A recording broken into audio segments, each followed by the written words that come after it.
नमस्कार दोस्तों, स्टार्ट करेंगे फिजिक्स का एक इम्पोर्टेंट टॉपिक जिसमें आज हम जाने वाले हैं combination of resistors in series and parallel. जब कभी रेजिस्टेंस को हम सीरीज में लगाते हैं तो सीरीज में यानी कि नीचे वाला जो सीरीज में लगाई है रेजिस्टेंस R1 R2 R3, तो सीरीज में बहने वाला करंट इक्वल रहता है I और I तीनों जगह इक्वल रहेगा। लेकिन टोटल रेजिस्टेंस यानी कि R टोटल रेजिस्टेंस बराबर होगी तीनों रेजिस्टेंस के या तीन से ज्यादा रेजिस्टेंस मोर देन 3 रेजिस्टेंस लगी हो R1 plus R2 plus R3 dot dot dot Rn तक जितनी रेजिस्टेंस हमने सीरीज में लगाई है सारी रेजिस्टेंस को जोड़ दें वो टोटल रेजिस्टेंस के बराबर होगी। मेन याद करने वाला है, याद रहे सीरीज में करंट इक्वल ही रहेगा।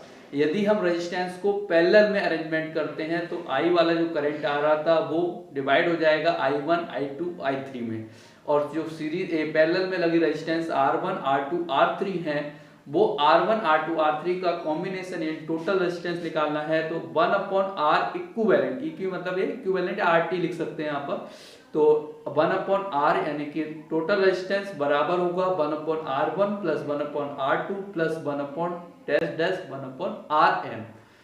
मिलेंगे नेक्स्ट वीडियो में नई जानकारी के साथ, तब तक के लिए धन्यवाद।